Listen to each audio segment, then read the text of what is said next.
So we are going to begin.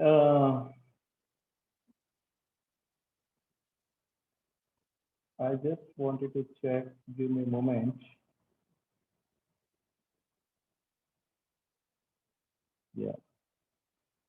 So welcome Ayushi, welcome Chinmay, welcome Kamleshi, and Shlok, Pushpenji, and many more. So thank you so much all for joining today, and we'll try to cover about the tax savings as much as possible, and I will try to take as much as questions as I can answer comfortably to you with my best of my understanding as well as experience.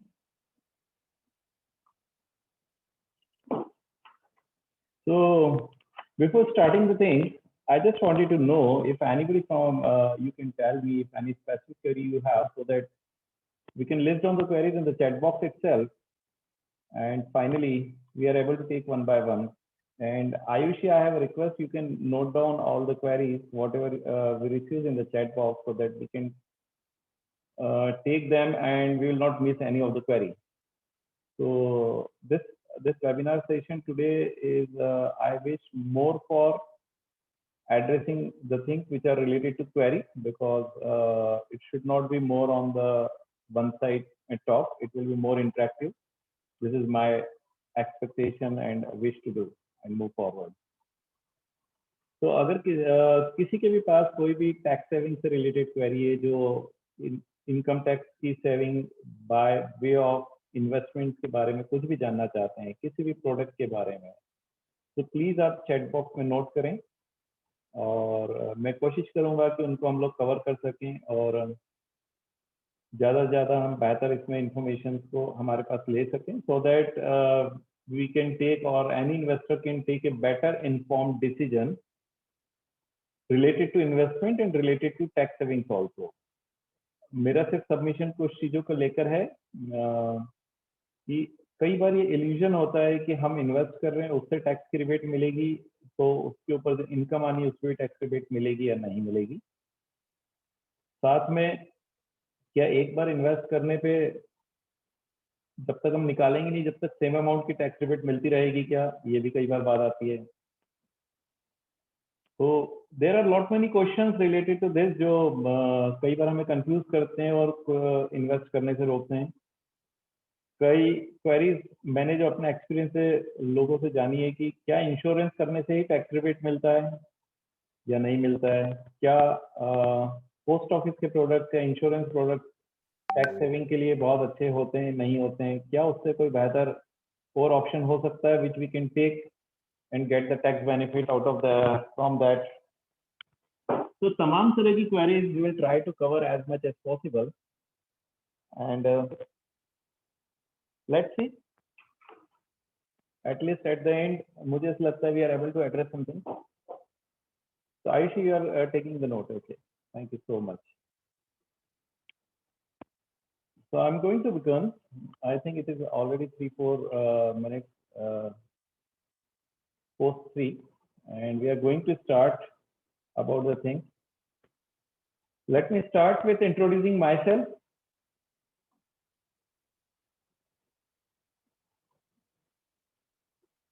कैसे मैं आप लोगों के सामने हूँ आज और हम क्या करते हैं क्या नहीं करते हैं so that if anybody else also join in between he will not miss something. मैं खुद प्रमोद सराफ हूँ और एक कंपनी हम लोगों की जिसका नाम स्वान इन्वेस्ट है. I am a co-founder in that company. We are doing this business since last 15 years related to investment and we have covered almost all the kind of products which are there in the investment segment for all the category of investors चाहे वो individual हो institutions हो corporates हो even few banks are also our customers to manage their treasuries. So we manage personal finance for the individuals, we manage treasuries for the corporate, we manage treasury for some cooperative banks also. So this is a kind of experience we have. We have our footprint by and large in the central India, Indore se belong karte hain log, and we are catering almost 2,000 customers or say 2,000 families who are, to whom we are offering the services, and we are fortunate enough that they have shown the trust in me, my company, as well as the team which is there in the Swan Invest. So old name in the industry, and the basic funda or say basic reason of success, what I understand is the trust among the customers. This is the most important thing, which we try to keep with us as much as possible. And I wish we are able to keep it as it is, and the people will also keep on showing that trust on us. So this is all about us. करीब 15 साल से हम ये काम कर रहे हैं. हम लोगों ने right now what we are managing is around the investment of almost 250 crore of rupees of various families, जो कि variety of products of investment in the mutual fund, in the bank FDs, in the corporate FDs, in the corporate bonds, in the PMS products, in the AIF products, little bit in the investments also we have done that. I'm just willing to give you one more information about what we have done as a big thing, as in we can say as an achievement, is that we have sold term insurance products as per the need of the people. Am I audible now? Can anybody come on the chat and let me know, because there is a query from some audience that I'm less audible. So we have sold or we have advised to the investors about the insurance products also, especially on the term insurance, which is required as an investment requirement. So the highest amount of term insurance we have suggested somebody as per their requirement was 100 crore of rupees. So once we have sold an insurance term insurance product of 100 crore also to a person from Indore itself. और एक और चीज मैं आपको बताऊं कि हम लोगों ने आज तक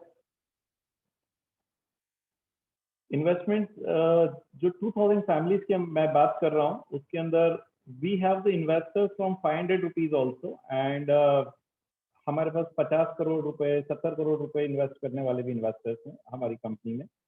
तो वी हैव अ टीम जो कि हर तरह के इन्वेस्टर्स को अप्रोप्रिएटली हैंडल करने के लिए एफिशिएंटली ट्रेन्ड है. So this is in all about my organization. I just wanted to check with you people about the understanding of the tax planning and investment by launching a poll in the initial start itself. So let me start with a poll, which is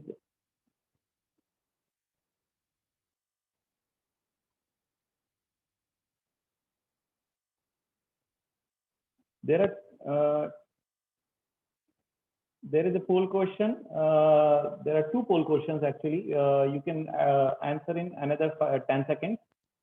So I will complete it in next 5 seconds. 3, 2, 1, 0. That's it. So the poll results are here.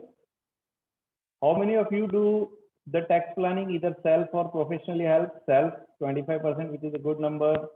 Professional help 50%. I'm so happy to know this. No tax planning, so fantastic. So do you come from financial background? Yes is 25, no is 50. So this is a relevant information which I like, and this is a valuable input that less number of persons are from the financial background. So मैं कोशिश करूंगा कि financial jargons जितने भी होते हैं वो हमारे पूरे आज के सेशन में जितने अवॉइड हो सके होंगे. मुझे आप लोग थोड़ा चैट बॉक्स के अंदर मदद करिएगा, डिफरेंट क्वेरीज पूछ के या डिफरेंट चीजों के अंदर पार्टिसिपेट करके, which I will keep on asking, will help me as well as you people also a lot. So हम सबसे पहले बात करते हैं which are the tax saving products available under the ATC section of Income Tax Act.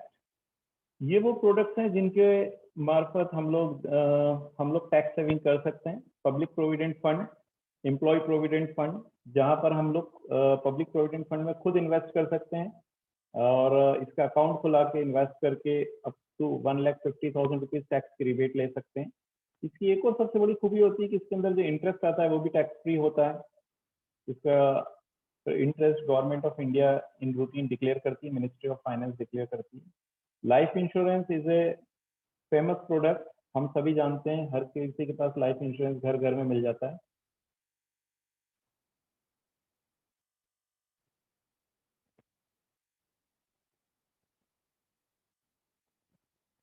Home loan principal amount and stamp duty and registration charges, इनके payment के ऊपर भी हमें टैक्स की रिबेट मिलती है। अगर किसी ने होम लोन का प्रिंसिपल अमाउंट पेमेंट करा है तो उसे भी एटीसी की रिबेट मिलती है। तो कन्या समृद्धि योजना एक नया कॉन्सेप्ट है, कुछ 4-5 साल पहले गवर्नमेंट ऑफ इंडिया लेके आई है। इसमें स्पेशली डॉटर्स के लिए, जो माइनर डॉटर्स हैं उनके लिए इन्वेस्ट करा जाए तो हायर रेट ऑफ रिटर्न भी मिलता है, साथ में टैक्स की रिबेट भी मिलती है। नेशनल सेविंग सर्टिफिकेट एनएससी जो पोस्ट ऑफिस की ओर से आती हैं, वो भी एक बहुत बड़ा माध्यम है जिसके थ्रू टैक्स सेविंग होती है। यूनिट लिंक इंश्योरेंस प्लान, जो कि इंश्योरेंस के प्रोडक्ट होते हैं, वो हमें market and non market related product offer करते हैं जिनके थ्रू टैक्स सेविंग होती है। एक और प्रोडक्ट है which is NPS, national pension scheme. तो दिस इज ऑल्सो प्रोडक्ट जिससे हमें टैक्स रिबेट मिलती है। और इसकी खूबी एक और है कि हम केवल 1,50,000 के अलावा भी एडिशनल 50,000 रुपया इसमें इन्वेस्ट करके अंडर सेक्शन 80CCD एक एडिशनल टैक्स रिबेट ले सकते हैं। तो टोटल 62,400 रुपीज तक का टैक्स रिबेट पॉसिबल है आज की तारीख में इन्वेस्ट करके। So this is a big amount of money which comes to almost 5,000 rupees per month as a tax rebate by investing just 20,000। यानी ये कहेंगे कि 15,000 रुपया महीना इन्वेस्ट करो या 16,000 रुपया महीना इन्वेस्ट करो, 5,000 रुपए की टैक्स रिबेट साथ में लो और जो रिटर्न मिलेगा वो एडिशनल है ही है। तो these are the few products जिनके थ्रू हम टैक्स रिबेट कर सकते हैं। इक्विटी लिंक सेविंग स्कीम जो म्यूचुअल फंड का प्रोडक्ट होता है, मैं उसको थोड़ा सा और ज्यादा डिटेल में लेके जाना चाहूंगा आपको, क्योंकि this is A less penetrated product और काफी सक्सेसफुल प्रोडक्ट है। बाकी सभी प्रोडक्ट ज्यादातर बाजार में है और रूटीन में ऑन एंड ऑफ लोग उसमें इन्वेस्ट करते हैं, but equity link saving scheme एक ऐसा, मैं ये कहता हूँ कि जादू प्रोडक्ट है जो कि हमें टैक्स रिबेट भी देता है, लॉक इन पीरियड भी कम देता है और रिटर्न भी दमदार देता है। तो will see about this product little letter और पता चलेगा। मुझे थोड़ी सी फर्दर इंफॉर्मेशन को या डिटेल्स को आगे बढ़ाने के लिए आप मदद करें कि how many of you are the salaried employees. If you can help me with this by typing just S in the chat box will help me a lot. How many of you are the salaried employees? can you help me with this? Just put in the chat box. I will be so happy and I will move my direction on that basis itself. Just write in the chat box as will tell that there are few salaried employed also. साथ में मैं आपको, oh thank you so much, that's good, thank you so much by helping with this information. एक और चीज बताएं, आज तक आप लोगों का विच is the most preferred tax saving instrument option? हम लोगों में से अलग अलग लोगों ने क्या सबसे ज्यादा टैक्स सेविंग इंस्ट्रूमेंट ऑप्शन के रूप में यूज करा होगा? If you can help me with that will help me a lot to take the thing forward very comfortably, और आसानी से हम लोग काम को आगे बढ़ा पाएंगे या डिस्कशन को आगे बढ़ा पाएंगे। एसआईपी इन द ईएलएसएस और something else? Chinmay, can you tell me SIP in the ELSS? SIP is a mode of investment. आप लोगों ने बात निकाली तो मैं आपको बताऊंगा। SIP is a route to invest. You can save the tax SIP in the mutual fund. The simple idea is that SIP in ELSS fund, equity linked saving scheme, can offer you the tax rebate. Thank you so much. Home loan is a good idea जिसके through हम लोग principal का repayment करके tax की saving कर सकते हैं। Pushpen ji, thank you so much. Home loan का रिपेमेंट प्रिंसिपल का करने से मुझे ऐसा लगता है एक नुकसान होता है, we will discuss later on that, क्योंकि हमारी लिक्विडिटी हमारे हाथ से ज्यादा चले जाती है और घर पे फर्दर लोन लेने की हम सोचे तो बैंक हमें फिर लोन नहीं देती है उस रेट ऑफ इंटरेस्ट पे जिसपे हमें होम लोन मिला हुआ है। तो we can discuss on that. तो लोन चुकाना अच्छा है, प्रिंसिपल एडिशनल चुकाना अच्छा है, जितना रिक्वायर्ड है उतना चुकाएं, उससे ऊपर का प्रिंसिपल चुकाएंगे तो there is some opportunity loss also, we have to discuss that, you can ask on that if you don't know. So definitely it's a good thing. It's a good interaction which is happening. Thank you so much. Let me take the things forward. मैंने इन सभी products को कुछ categorise करा है जिनकी हम अभी बात कर रहे थे।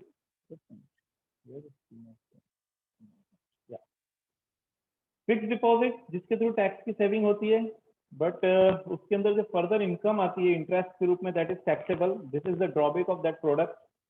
और साथ में उसके ऊपर रिटर्न 5 से 7% के आसपास होता है, नॉट मोर देन दैट। एक और चीज होती है that product is having a lock in of 5 years, तो 5 साल की लॉक इन का एक प्रोडक्ट होता है। Public provident fund as another product जिसको हम पीपीएफ कहते हैं, उसके फर्दर इनकम पे तो कोई टैक्सेशन नहीं होता है, उसमें रिटर्न्स भी रिजनेबली ओके हैं, 7 to 8% है, but they have a lock, not exactly the full lock-in of 15 years. There are some options available to exit few of the money, but maximum of the money is locked in for 15 years. There is one more drawback of this product. इसके अंदर आपको हर साल कुछ ना कुछ पैसा compulsorily जमा कराना ही पड़ता है, चाहे वो छोटा हो या बड़ा हो। दूसरा एक बहुत बड़ा ड्रॉबैक इस प्रोडक्ट का कि इसके अंदर 1,50,000 से ऊपर का आप इन्वेस्टमेंट नहीं कर सकते। अगर किसी व्यक्ति को लगता है कि this is a good product and वो व्यक्ति 2 लाख, 3 लाख, 4 लाख या कुछ एडिशनल अमाउंट इन्वेस्ट करना चाहे तो you can not do on that. National saving certificate जो बहुत ही फेमस एनएससी के रूप में जाने जाते हैं, you can invest good amount of money here, इसमें कोई रेस्ट्रिक्शन नहीं होती है, 5 साल की होती है। एक सबसे बड़ा ड्रॉबैक इसका है कि इसकी जो भी इनकम होगी वो टैक्सेबल होती है। This is one of the negative feature of this product. National pension system, this is a product जहाँ पे variety of investment options available हैं, but this is a product जिसके अंदर तगड़ा लॉगिन होता है, रिटायरमेंट तक रखना पड़ता है हमें, जिसे वेस्टिंग एज बोलते हैं, और वेस्टिंग एज के पहले लिमिटेड मनी निकालने के few options are available but less are there. Further income पे इनिशियली कोई टैक्सेशन नहीं होता है, बट पेंशन के रूप में अगर आप प्रोडक्ट लेंगे तो हिंदुस्तान में सबसे बड़ा ड्रॉबैक है, आप कोई सा भी पेंशन प्रोडक्ट ले लें, all the pension products are regulated through insurance companies only, और इंश्योरेंस कंपनी जिस दिन हम उनको वेस्टिंग एज पे अपने पैसे हैंड ओवर करते हैं, they will give us the offer कि दीज आर द वेज जिनके थ्रू आप पेंशन पा सकते हैं। This is number 1। Number 2, pension is treated as income from other sources and taxable. So suppose you have some other sources of income also, then all the money which is coming as pension is taxable in the hand of the person who is beneficiary. So exempt option नहीं होता है इसके अंदर, इसमें option होता है exempt and tax. तो EET कहते हैं उसको टेक्निकल लैंग्वेज में, in the income tax. Equity link saving scheme जिसकी मैं बात कर रहा था अभी आपसे, म्यूचुअल फंड का ऑप्शन होता है। म्यूचुअल फंड में इक्विटी लिंक सेविंग स्कीम करीब करीब हर म्यूचुअल फंड हाउस के पास होती हैं। और एक डेटा जो मैं काफी लंबे समय का देख रहा था, उसने ये बताया कि अगर मैं 3 इयर्स एंड अबाउट में इन्वेस्ट करता हूँ, which is having a lock in of 3 years, और सिंपली से कहता हूँ कि 3 साल की जगह मैं 5 साल तक पैसा रखता हूँ, तो मुझे 12% के रिटर्न कंफर्टेबली मिलते हैं इसके अंदर। देयर में भी सम इंसिडेंसेस जहाँ शायद रिटर्न छोटे मोटे कम ज्यादा हुए हों, बट एक अच्छा रिटर्न लेने के लिए एक बेहतर प्रोडक्ट है। इसमें जब भी हम मैच्योरिटी कराते हैं इसकी, तो up to 1 lakh rupees of income is tax exempt as per the current income tax law। उसके ऊपर की जो इनकम आती है which is taxable as long term capital gain, और केवल उस पर 10% टैक्स लगता है। इसमें टैक्स को फर्दर बचाने के लिए कई सारे टूल्स अडॉप्ट करे जा सकते हैं, जो हमारे चार्टर्ड अकाउंटेंट भी बहुत अच्छे से जानते हैं, दे कैन गाइड यू। और मैं जितना समझता हूँ उसमें सिर्फ हम ये कर सकते हैं कि से फॉर एग्जांपल हमने से मार्च 18 में इन्वेस्ट करा है, 3 साल उसके मार्च 21 में कंप्लीट हो जाते हैं, तो जिस दिन ये 3 इयर्स कंप्लीट करता है उस दिन हम इतना पैसा निकाल लें जिसमें 1 लाख रुपए की प्रॉफिट है, बचा हुआ पैसा हम नेक्स्ट ईयर में विड्रॉ कर लें, तो हमें 2 साल का 1 लाख रुपए का एग्जम्पशन अलाउ हो जाएगा, और शायद हम टैक्स पे करने से बच जाएंगे, और शायद 1 हफ्ते का ही गैप देना पड़ेगा। Because on 31st March the financial year changes, the income tax calculation again comes on the 0 day. तो हम 2 साल में इस इनकम को स्प्लिट करके 2 साल का 1-1 लाख रुपए का टैक्स एग्जम्पशन का स्पेशल रिबेट ले सकते हैं। सुकन्या समृद्धि योजना, this is also big successful scheme of the government of India, जो किसी बैंक में खाता खोल के करी जा सकती है। इसमें there are few restrictions till the time the child become major, और उसमें भी 18 साल का होने तक उसमें 50% पैसा फॉर द हायर एजुकेशन निकाल सकते हैं, 21 ईयर्स के होने पर पूरा पैसा निकाल सकते हैं। यूनिट लिंक इंश्योरेंस प्लान काफी चर्चा में रहते हैं, so these are the products of life insurance companies. Current budget के अंदर कुछ रेस्ट्रिक्शंस आए इसके अंदर, but if you talk about the 2021 financial year, there is no tax on this product if you are invested for 5 years, और 5 साल पहले निकल भी नहीं सकते। Insurance which are the routine traditional insurance plan होते हैं, उनके थ्रू भी आप इन्वेस्ट कर सकते हैं कंफर्टेबली एंड टैक्स रिबेट ले सकते हैं। Senior citizen saving scheme is also one of the option, जिसके थ्रू हम टैक्स रिबेट की बात कर सकते हैं और एटीसी की रिबेट ले सकते हैं। तो these are the few products जो मेरी नजर में थे, और हम इनके अंदर इन्वेस्ट करके टैक्स रिबेट ले सकते हैं comfortably. Based on the above, आप लोगों को कौन सा ऑप्शन सबसे बेहतर लगता है? अगर आप मुझे चैट बॉक्स में लिख के मदद करेंगे तो will help me as well as all the persons a lot. Can anybody tell me which is the best option as per your understanding?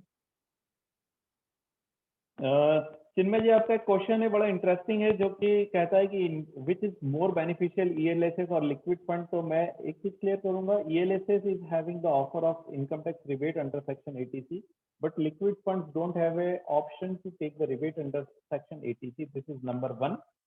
Number 2, कोई भी म्यूचुअल फंड स्कीम जिसको ईएलएसएस कैटेगरी में आना है 80C की rebate के लिए, there is a mandate which is required as per the income tax act कि उन्हें minimum 80% of their corpus should be invested in the equity stocks only. तो ऐसी कोई भी स्कीम जिसने 80% से कम इक्विटी में इन्वेस्ट कर रखा है, वो ईएलएसएस के लिए क्वालिफाई नहीं होती है। तो लिक्विड फंड किसी भी तरह से ईएलएसएस में नहीं आ सकते हैं। This is number 1। रिटर्न अगर आप लॉन्ग टर्म में रहेंगे तो ईएलएसएस में ही हर हालत में ज्यादा आएगा, लिक्विड फंड्स में कंपैरेटिवली बहुत कम रिटर्न रहता है। Liquid funds are meant for the short term parking of the money, जहां पर हम हफ्ते, 10 दिन, 15 दिन, 1 महीना, 2 महीने के लिए इन्वेस्ट करते हैं, and we don't want to take the risk over our money, जो कि इक्विटी मार्केट के बेसिस पे वोलेटाइल नहीं हो। नॉन क्यूमुलेटिव कॉर्पोरेट एफडीज जितनी भी होती हैं राजेंद्र सर, उनके अंदर इनकम टैक्स की रिबेट अंडर सेक्शन 80C नहीं होती है। That is the only problem. Otherwise corporate FD is a good option to invest, but corporate FD के साथ जो डिफॉल्ट रिस्क रहती है, that is a big thing which is required to be checked. और bank FD जरूर हमें 80C की rebate offer करती है, 5 इयर्स बैंक एफडी। एक और चीज कॉर्पोरेट एफडी के बारे में मैं सिर्फ आपको बताना चाहूंगा कि corporate FD is a good option, but हमें देख लेना चाहिए कि there are 3 category of risk one has to consider. किसी भी इन्वेस्टर को 3 तरह के रिस्क हमेशा ध्यान में रखनी चाहिए। You can even note down this thing when, जब भी हम डेट कैटेगरी का इन्वेस्टमेंट करते हैं ना, एफडी कैटेगरी का इन्वेस्टमेंट करते हैं, एफडी कैटेगरी के इन्वेस्टमेंट में 3 तरह की रिस्क इन्वॉल्व रहती है। One is interest rate risk. क्या हमारा प्रोडक्ट ऐसा है जिसमें इंटरेस्ट रेट की रिस्क इन्वॉल्व है? दैट मीन्स क्या वो प्रिवलिंग इंटरेस्ट रेट से कनेक्टेड तो नहीं है, जिससे उसमें कैपिटल गेन या लॉस हो सकता है? ऐसे कई सारे प्रोडक्ट्स होते हैं, तो just check it. Number 2, liquidity risk. क्या उसमें लिक्विडिटी रिस्क इन्वॉल्व है क्या? दैट मीन्स मुझे जब जरूरत पड़ेगी उसमें पैसा मिल सकता है या नहीं मिल सकता है। भले ही मुझे नहीं मिले 5 साल तक या 8 साल तक, बट मेरे पास क्लैरिटी होनी चाहिए। Third is credit risk which is the most crucial risk. क्या ऐसा नहीं, ऐसा तो नहीं हो जाएगा कि उन्होंने मुझे थोड़ा सा इंटरेस्ट ज्यादा ऑफर करा है, बट फाइनली मेरा प्रिंसिपल प्रॉब्लम में आ जाए, यानी मैं एडिशनल इंटरेस्ट कमाने के लिए मेरे प्रिंसिपल का डिफॉल्ट हो जाए और मुझे जो मूल रकम थी वही वापस नहीं मिले। ऐसी टफ सिचुएशन नहीं आ जाए, क्योंकि हम इंडिविजुअल इन्वेस्टर्स हैं, जिसमें हम पर्सनल फाइनेंस की बात करते हैं। हम छोटा अमाउंट इन्वेस्ट करते हैं, 1 लाख, 2 लाख, 5 लाख, कई बार 50,000, या बहुत हुआ तो 20 लाख, 25 लाख। हम लोग कोई 1 करोड़, 5 करोड़, 10 करोड़ रुपए की एफडी नहीं लेने जाएंगे, जिसके बेसिस पे हम एनसीएलटी में या कोर्ट ऑफ लॉज में फाइट कर सकें और हमारे पैसे एफडी के रूप में दिए हुए वापस पा सकें। क्योंकि जब डिफॉल्ट होता है तो you have to go in the court of law, वहाँ वकील की फीस, कोर्ट फीस और हमारा समय तीनों कंज्यूम करना पड़ता है। और पता चला कि 1 लाख की एफडी के लिए वकील की फीस 50,000 रुपए देनी पड़ गई, और फिर भी पैसे नहीं आए या उसने डिले कर दिया। So all these things are required to be kept in mind before doing any such kind of investment. So FDs are good, but bank FD करेंगे, चाहे प्राइवेट बैंक हो चाहे नेशनलाइज बैंक हो, आप ये देख लें कि उस बैंक का सभी पैरामीटर्स पे जो इंपॉर्टेंट होते हैं किसी भी एफडी को सिलेक्ट करने के लिए, वो प्रॉपर है या नहीं है, उन बेसिस पे एफडी करें। क्योंकि आपकी मेहनत की कमाई का पैसा है, इसे यूं ही किसी और व्यक्ति को जिम्मे न दें तो अच्छा होगा। हमें हमारे पैसे के ऊपर पूरा हक मिले, वो पैसे वापस मिले, साथ में उस पर ब्याज भी मिले, भले ही थोड़ा कम मिले, और साथ में हमें टैक्स की रिबेट भी मिल जाए तो और अच्छी बात है। Am I audible right now और नॉट? क्योंकि एक मुझे मैसेज आएगा आई एम नॉट ऑडिएबल, तो can anybody tell me I am audible? Yes, thank you so much. So this is about the various tax products available in front of you, और जिनके थ्रू आप हम अलग अलग टैक्स सेविंग्स कर सकते हैं। Thank you so much. मैं अब आप लोगों को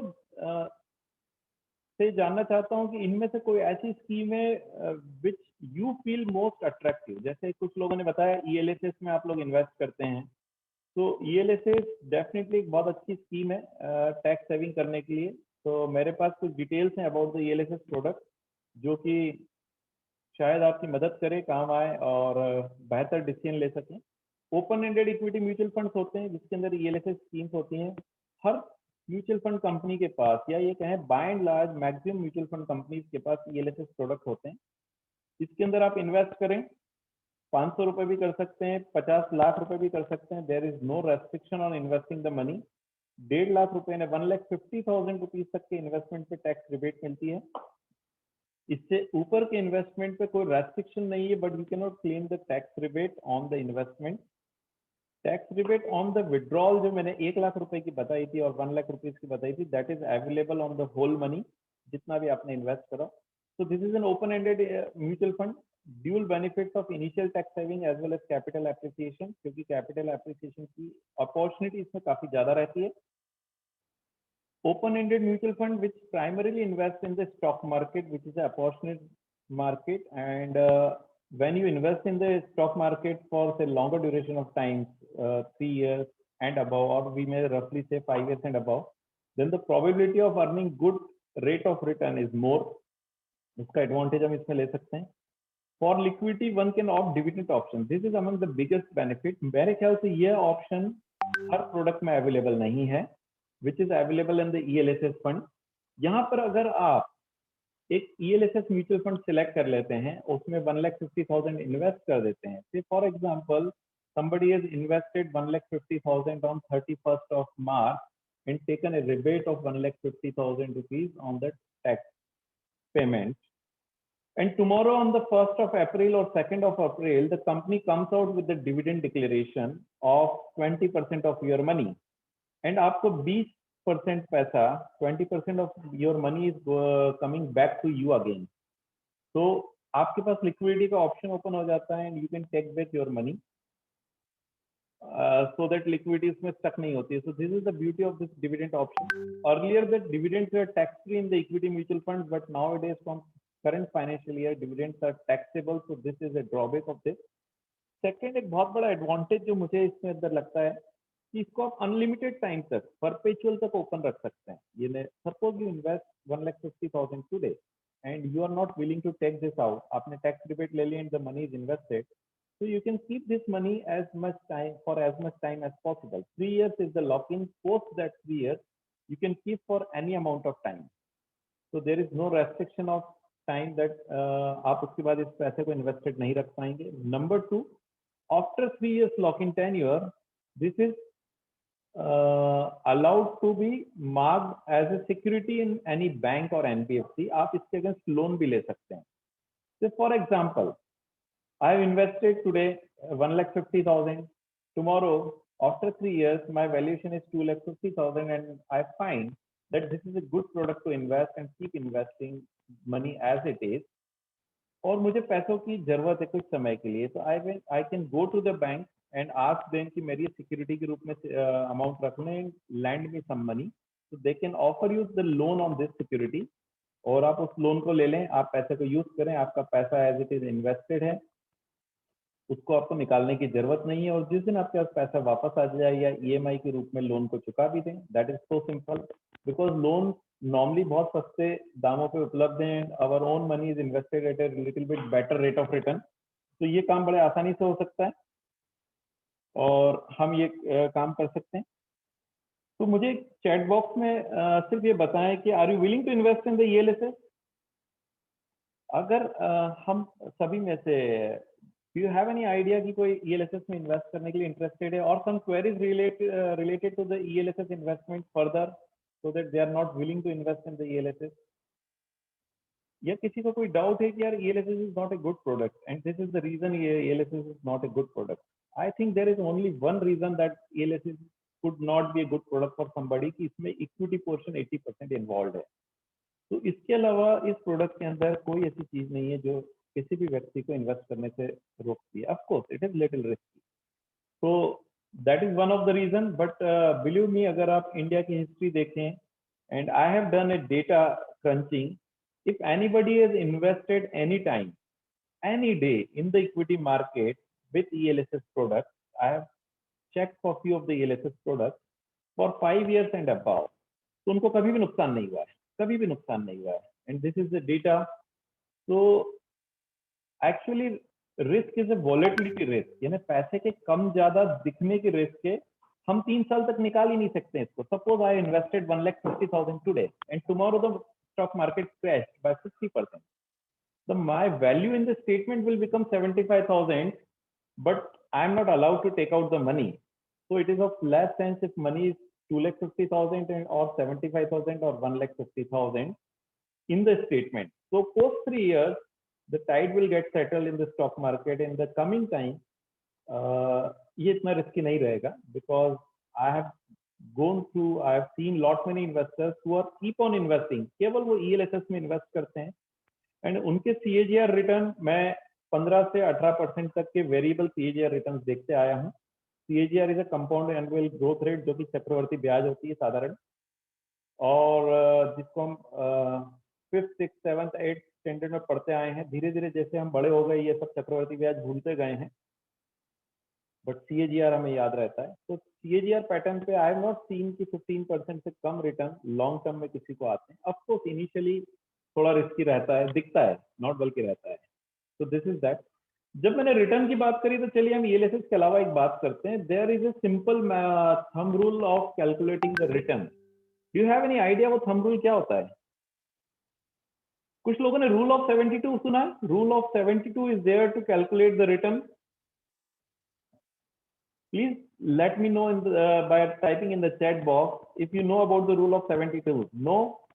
Anybody else? No? No? Okay. So अगर मेरे पास कोई आता है, let me tell you. Rule of 72 is such a simple tool to calculate कि मेरा पैसा डबल कितने दिनों में होगा. तो पैसा डबल करने का एक बहुत आसान तरीका है कैलकुलेट करने का. कि पैसा डबल करने का तो आसान शायद मैं नहीं बता पाऊँ, बट पैसा डबल कितने दिनों में होगा, या इतना पैसा. फॉर एग्जाम्पल मैं एक एग्जाम्पल लेता हूँ कि मेरे को 1 लाख रुपया डबल करना है 10 साल में, तो मुझे क्या रेट ऑफ रिटर्न लगेगा. तो मुझे क्या करना है, 72 को 10 से डिवाइड करना है. तो I have to take 72 divided by 10. तो the return which is coming is 7.2%. तो मैं कोई भी ऐसा इंस्ट्रूमेंट ले लूं जिसके अंदर 7.2% का रिटर्न है, तो my money will get doubled in 10 years. This is as simple. अब मैं अपोजिट लेता हूँ इसका. मुझे मेरा पैसा 10% रिटर्न देता है, तो how much time it will take to double the money. तो व्हाट आई विल डू, 72 को मैं फर्दर 10 से डिवाइड करूंगा. 72 is a thumb rule. So you simply remember the 72 because it's an easy number. तो 72 को मैं 10% से 10 से डिवाइड कर रहा हूँ. तो मेरे पास जो आंसर आता है दैट कम्स टू 7.2. तो दैट मीन्स अगर मैं अपना कोई भी पैसा ऐसी जगह लगाता हूँ जहाँ 10% का रिटर्न आता है, तो my money will get doubled in 7.2 years. तो दिस इज एज सिंपल. अगर मुझे कोई कहता है कि आपका पैसा 5 साल में डबल कर दूंगा मैं, या मैं खुद सोचता हूँ कि I want to double my money in 5 years. So let me check what is the rate of return I require to double my money in 5 years. So simply I have to divide 72 by 5. That comes to roughly around 14.5 or in between 14.5 to 15. So I need a product which can offer me 15% return to make my money double in 5 years. तो 15% अगर मुझे annualise compounding rate of return मिलता है, तो my money will get doubled in 5 years. This is as simple. जब मैंने ये बात करी आपसे, तो एक और चीज की बात करते हैं. फॉर एग्जाम्पल, क्योंकि हिंदुस्तान में चिट फंड काफी चलते हैं, चीटिंग भी काफी चलती है हिंदुस्तान में. या हमारे पास कोई आता है और ये कहता है कि मैं आपका पैसा 10 साल में 10 गुना कर दूंगा. कहता है, do you have any experience if somebody encountered that person is going to make your money 10 times in 10 years. Is it possible or not possible? I am giving 1 lakh today and my money will become 10 lakhs in 10 years. Not possible. That's good. Not possible. But अगर हम ये calculate करना चाहें कि what is the rate of return which is required to make the money 10 times in 10 years, so do you have any idea? So it is 25% per annum return. So when we talk to double the money in 5 years, it requires 15% per annum return. If you want to make our money 10 times in 10 years, then it is 25% return. मैंने ये question या ये बात इसलिए छेड़ी कि हमारे साथ काफी सारे लोग ऐसे होंगे जो रियल एस्टेट के प्लेयर्स होंगे, who invest in real estate, और शायद रियल एस्टेट में ऐसा सोचने में आता है कई बार कि 10 साल में पैसा 10 गुना हो जाता है. तो 10 साल में अगर पैसा 10 गुना होता है 10 times in 10 years, so it is a 25% return, nothing more than that. तो 10 गुना होने के लिए हम ये नहीं कर सकते हैं कि it is doubled every year. It is just 25% return per annum which made my money 10 times in 10 years. It is not 100% return per year. So this is the thing I wanted to explain. So let me dig little more about the ELSS scheme.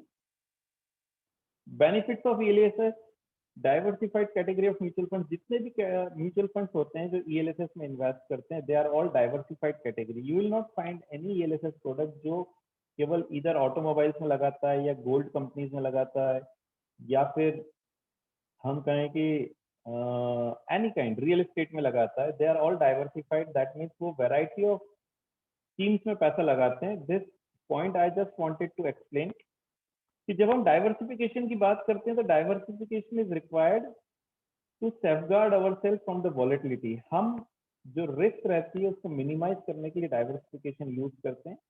तो अगर 100 rupees 20 और 25 और 30 different brackets में invested होगी तो probability of losing the money is little less. So this is the reason diversification is there and this is advantage in ELSS fund. Tax saving के जितने भी इंस्ट्रूमेंट्स हैं उनसे ज्यादा रिटर्न देता है, ये देता आया है.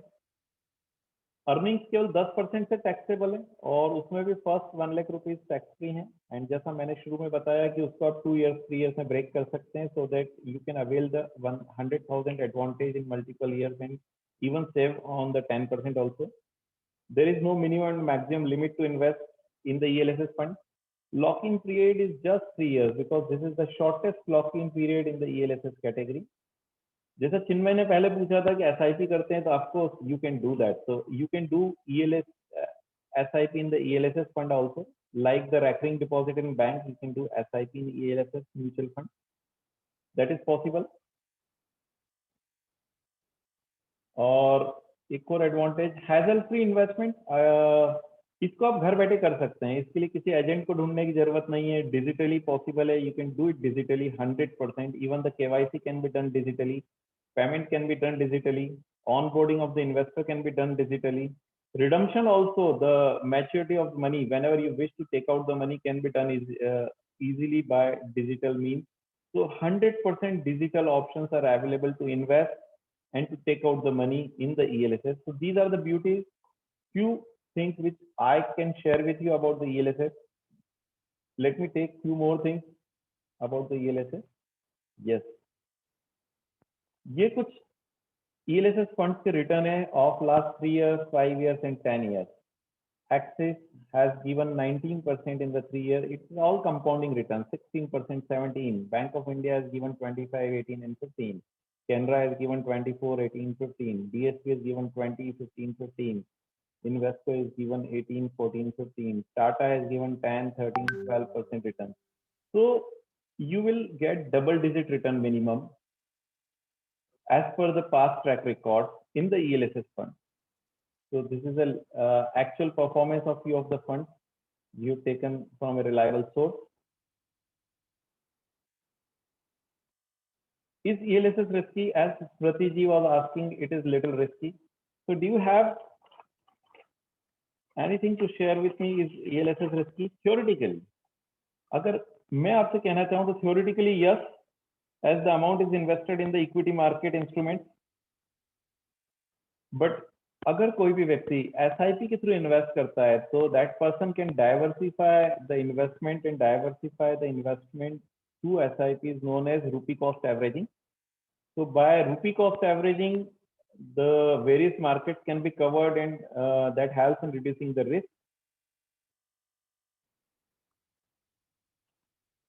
तो रिस्क रिड्यूस करी जा सकती है, वेल्थ क्रिएशन करी जा सकती है लॉन्ग टर्म में इसके through. So theoretically it is risky, but practically required to have some instruments which are little risky, but in the long term it is less risky or risk get eliminated.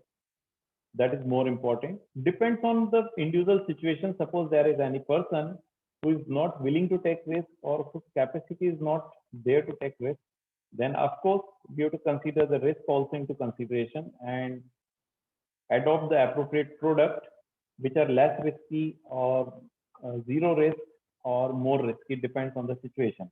तो इस तरह से product select करना चाहिए. But ELSS risky है नहीं है, इसमें सभी जनों के हर किसी का अपना अपना सोच है, ओपिनियन है एंड एक्सपीरियंस है. I met good amount of persons in routine. कुछ लोग कहते हैं ELSS is the best product available. उसकी रिस्क हमें इनिशियली लगती थी, but the moment we started investing अब नहीं लगता कि ईएलएसएस में कोई रिस्क है. तो कहते हैं कि बाहर से उसमें बहुत रिस्क लगती है, बट जब आप एक बार इन्वेस्ट कर देंगे तो इसमें इतनी रिस्क नहीं है practically. So this is there. You have any question related to the ELSS? If you can take it even further. How we can help you? हम स्वान इन्वेस्ट में कैसे हेल्प कर सकते हैं ELSS के माध्यम से, ELSS के इन्वेस्टमेंट में या अदर प्रोडक्ट्स के थ्रू भी. पर्सनलाइज सर्विसेज देते हैं कस्टमर्स को and as per their suitability we recommend the product. We have a team of highly experienced professional and trained persons. Hassle-free 100% digital platform is available where you can invest, you can redeem, you can view your investment portfolio 24/7 into 365 anytime. Customer service and support is always available. Self-use digital platforms available है जिसके through आप अपने सभी तरह के statement self खुद भी निकाल सकते हैं anytime, anywhere, by sitting anywhere. Even you can tell your chartered accountant also to take these documents directly delivered to their Dropbox. So these are the important things about the ELSS I was willing to share, and I wish we will have more interactive so that I'm going to open the unmute option so that all the persons can discuss more in length if they have any specific query, and we can unmute comfortably and chat a lot.